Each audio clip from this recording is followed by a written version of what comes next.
Buenos días, les habla José Fernando Valencia Grajales, yo soy el director del Centro de Investigaciones y hoy nos encontramos con la finalidad de dar a conocer y explicar cómo funciona el formato por medio del cual se presentarán de aquí en adelante todos los trabajos de grado. ¿Por qué el formato? El formato se construye con la finalidad de generar estándares mínimos, darle calidad a la visión o imagen o a la forma misma de cómo se debe presentar el trabajo de grado, y porque adicionalmente esas formas adecuadas que vamos a construir o que se van a presentar le permitirán a la biblioteca, a las bases de datos y a los repositorios determinar y saber cuál es el trabajo de grado. Es decir, de aquí en adelante todos los trabajos de grado se van a depositar en la biblioteca y se van a hacer de forma virtual. Y estos, para poder ser buscados, catalogados y clasificados, deberán tener un orden mínimo y unas especificaciones mínimas, además de que deberán tener lo que a continuación les vamos a evidenciar. Esa es una de las razones por las cuales nos encontramos o pretendíamos realizar la reunión, que en este caso no se realizará, pero que se hará de forma virtual y que se le envía a cada uno de los profesores y estudiantes este mismo mensaje con la finalidad de que todos tengan claridades frente a cómo deben presentar su trabajo de grado. ¿Listo? En primer lugar, ustedes podrán observar en el formato que se colocan o se adicionan algunas cosas. Primero es que el formato tiene tipo o formato tipo APA, es decir, en lo que se refiere a las respectivas márgenes, eso implica un trabajo tipo A. Listo, pero adicionalmente se le colocan, digamos, a la entrada un título, ¿cierto? Es decir, de entrada el trabajo de grado traerá el título que profesor y estudiante terminarán o determinarán al final de la asesoría el nombre del mismo, ¿cierto? Porque independiente del nombre que le hayan colocado al trabajo de grado al momento en que lo entregaron en la convocatoria, no significa que ese tenga que ser el título final. Por eso el título al final puede ser una concertación entre estudiante y profesor dependiendo de lo que lograron al final. Listo. Ahora bien, entonces el formato nos dice de entrada que tiene el título de ese trabajo final, la Facultad de Derecho, Universidad Autónoma Latinoamericana y el logo de la universidad. Eso para darle una imagen constante a todos los trabajos de grado. A su interior vamos a tener nuevamente el título de grado y se colocarán el autor o los autores que tenga el trabajo de grado. Pero adicionalmente, a renglón seguido, se colocará el nombre del asesor del trabajo de grado o los asesores del trabajo de grado, dependerá de cuántos asesores o si solo tiene un asesor, dependiendo pues del estudiante y sus necesidades. Se le colocará la fecha en la cual queda entregado el mismo y adicionalmente el año. Listo. Y luego se vuelve nuevamente a colocar Facultad de Derecho, Universidad Autónoma Latinoamericana, Medellín, ¿cierto? Y efectivamente continuamos con la siguiente página que nosotros consideramos que son opcionales, es decir, el estudiante verá si le parece necesario o no realizar una dedicatoria, pues entonces se le deja una página por si de pronto desea colocar la dedicatoria. Luego la página siguiente también se hace referencia a los agradecimientos, entonces también será una página opcional. Ambas páginas que acabo de mencionar son opcionales. Lo que sí no es opcional es la página siguiente que se refiere al resumen y al astra.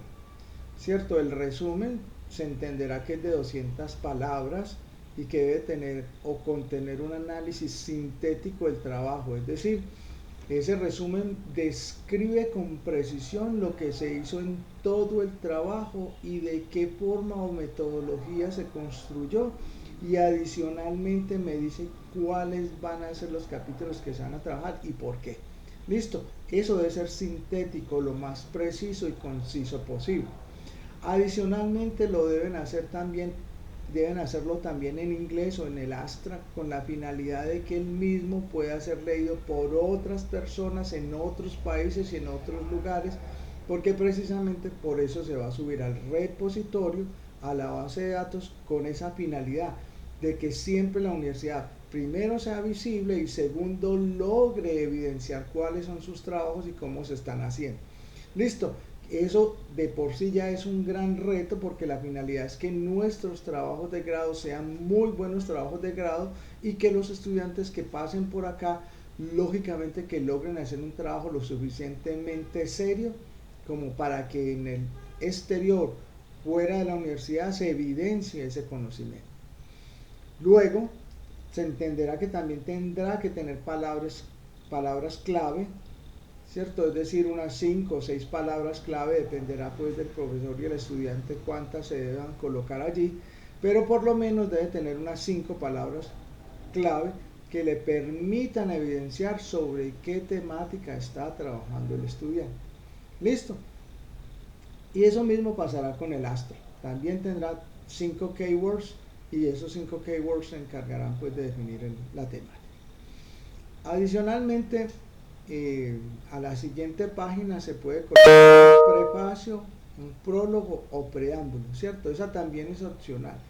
Y esa es de naturaleza más o menos descriptiva, en el sentido de que en ella se puede presentar de forma narrativa lo que se pensó sobre el tema, sobre la curiosidad que se tiene sobre el tema, las dificultades personales y la narrativa de cómo se construyó el trabajo. Es decir, eso es muy propio del estudiante, de cómo llegó a ese lugar, y por eso se entiende como un prefacio, una especie de prólogo o preámbulo que me informa, me cuenta cuáles fueron las dificultades o cómo llegó el estudiante a considerar ese tema importante y necesario.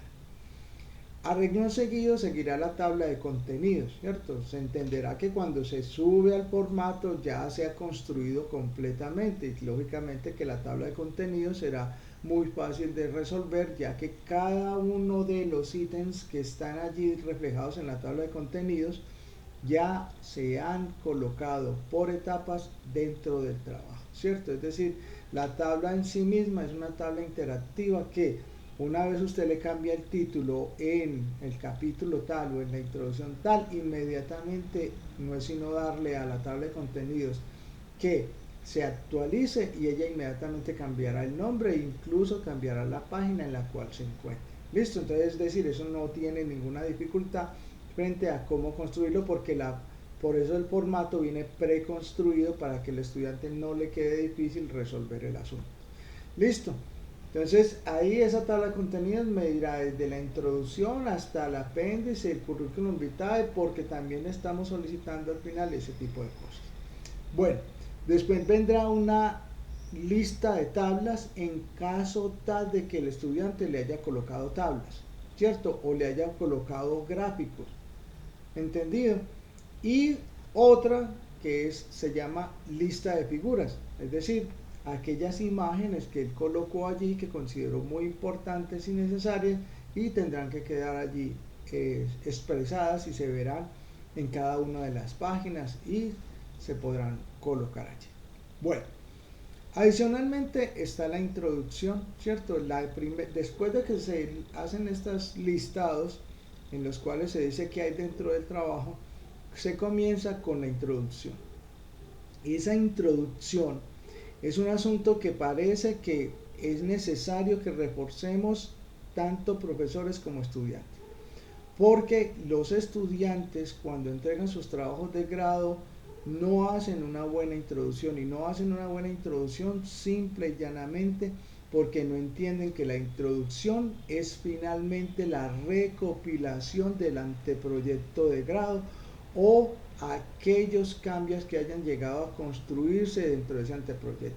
Es decir, esa introducción me debe traer dentro de forma recogida en unas 4 o 5 páginas máximo Es decir, lo ideal es que sean 2 páginas, pero puede llegar hasta 5 páginas dependiendo de la capacidad que tenga el estudiante de ser sintético. ¿Listo? Entonces, por esa razón, entonces el estudiante va a hacer el asunto de construir esa introducción contando de forma narrativa, es decir, ya no me va a construir el anteproyecto diciendo, vea, primer objetivo, después no sé qué, después no sé qué, y me lo coloca por partecitos y pedacitos y me lo va dividiendo. No, no, se trata de una construcción narrativa.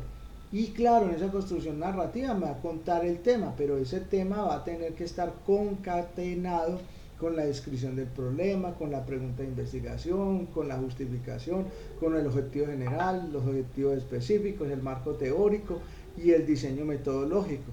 Y lo que dentro de la construcción del trabajo se llegaron a cumplir frente a el cronograma que tuvieron. Es decir, todas esas cosas deben estar construidas y deben estar allí.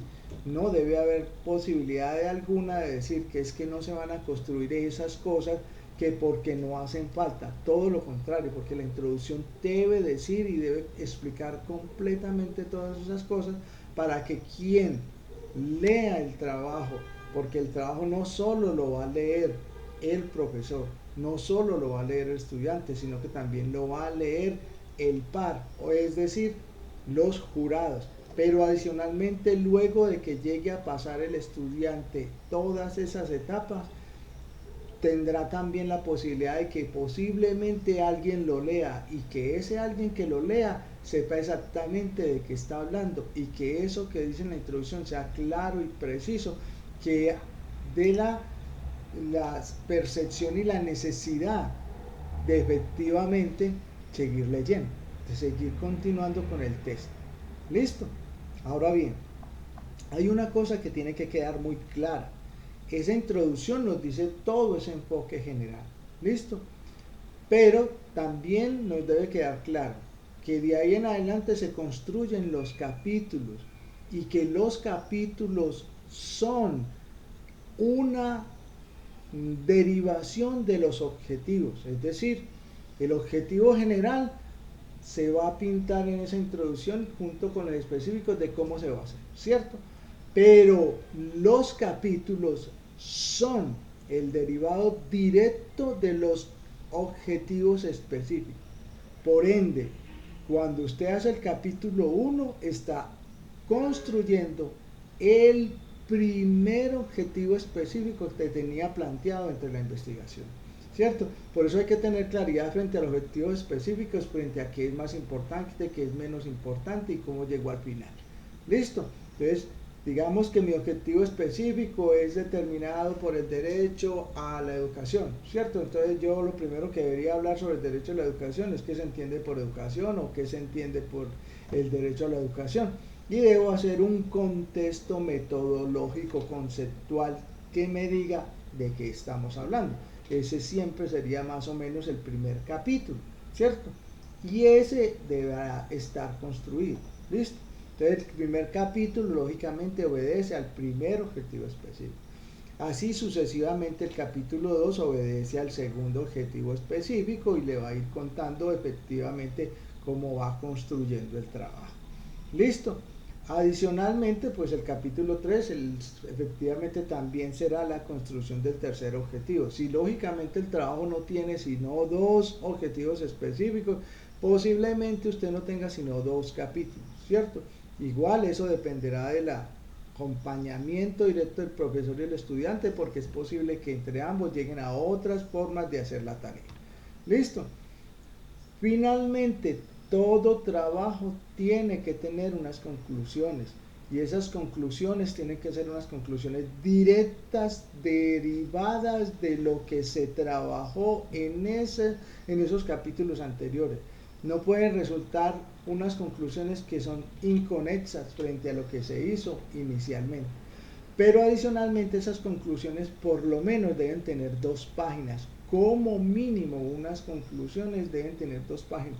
¿Por qué deben tener 2 páginas? Porque es que si usted logró trabajar durante todo este periodo bastante y de forma adecuada, con seguridad que va a tener más de 2 paginitas de conclusiones, que incluso esa es lo que uno podría decir que es la parte fuerte del trabajo, porque esas conclusiones derivan de todo lo que usted hizo, y si logró hacer un buen trabajo va a tener unas buenas conclusiones. Bueno, hay otro asunto que viene dentro del mismo y es la bibliografía. Toda la bibliografía se cita en forma APA. Eso tiene que quedar muy claro. Hoy en este mundo ya no se habla de otra forma de citación. Todas las demás formas de citación ya no tienen ningún valor. Hoy actualmente en el mundo solo se hablan de 3 formas de citación, que es las formas APA, la forma que tiene construida otras 2 instituciones, entre las cuales está Harvard, y la otra que tendría que ver con la de Vancouver. Esas formas de citación son las únicas que hoy realmente se están utilizando. Entonces no tendría mucho sentido que los estudiantes o los profesores le sigan insistiendo a las formas de ili con T cuando las mismas hoy no se utilizan. Incluso hasta las mismas construcciones de artículos sencillos como los que se utilizan, o por lo menos en las grandes editoriales, digamos, de revistas de historia, que son las que más exigen ciertas formas de construir el conocimiento, permiten ciertas cosas, pero no admiten hoy siquiera que se hable de otra forma de citación. Bueno, entonces para que tengamos claro, entonces formas de citación válidas para hacer el trabajo de grado es forma APA. Hoy todavía estamos utilizando APA 6, ya salió APA 7, pero APA 7 no significa de que obligatoriamente nos vamos a ir a la APA 7. Además de que los cambios que se realizaron en el APA 7 no son tan trascendentales como para no mantener esa forma de APA 6 por ahora. Listo. El formato que les envío tiene claramente la forma en que se cita dentro del texto y por fuera del texto, y cómo se hace el listado bibliográfico. Se entenderá que van a colocar allí es bibliografía, no existe cibergrafía. Eso lo tienen que tener claro los estudiantes y también los profesores. La cibergrafía no existe, existe la bibliografía, y dentro de la bibliografía se coloca la cibergrafía, porque hoy se sabe que muchos textos están en línea, y como están en línea no tiene sentido hablar o de colocar una bibliografía aparte de la cibergrafía. Eso no tiene ningún sentido, además de que la citación de cibergrafía no tiene forma de ubicarse, porque muchas veces se les coloca el link, pero el link no es posible de volverlo a ubicar, porque o se pierde el lugar o se pierde la página donde se encontraba el texto, y entonces se pierde toda la información. Entonces no tendría ningún sentido hacer eso. Por eso la bibliografía dice claramente cómo se hace, y en la bibliografía se coloca todo, ¿cierto? Es decir, ahí usted puede colocar desde las tablas, cómo se presenta un artículo de publicación periódica que tenga hoy, la publicación en línea, cómo colocar la revista impresa, el artículo de periódico, en la revista o la electrónica, o una versión electrónica de un libro impreso, un capítulo del libro, el libro, la tesis de maestría en una base de datos, los videos en línea, la película, la música, los casos legales, cómo se deben citar de forma adecuada, las compilaciones de documentos y archivos, las fuentes históricas, las entrevistas grabadas, los archivos históricos, la carta en un repositorio, la carta en una compilación privada, los documentos inéditos. Es decir, no existe dentro de el formato que se les envía ni una sola cosa que no se haya contemplado, en el sentido de que no van a venir a decir después que es que ahí no había manera de colocar un video porque ahí no decía cómo se citaba. Ahí dice claramente cómo se hace para cada una de las cosas. Es decir, ni el profesor ni el estudiante les va a quedar difícil saber cómo hacer la tarea, porque de antemano lo trae el formato. y lo trae de la forma más clara, precisa, para que ustedes lo puedan entender. Esa es la principal razón, es decir, que tengamos un formato en el cual todos tengamos la capacidad de comprender con precisión qué es lo que hay que hacer y cómo hay que hacerlo. Listo, ya lo que tiene que ver frente a cómo van a ser las reuniones o cómo van a hacer el trabajo es un asunto que lograrán entre ustedes resolver. Listo, hasta aquí lo que tiene que ver de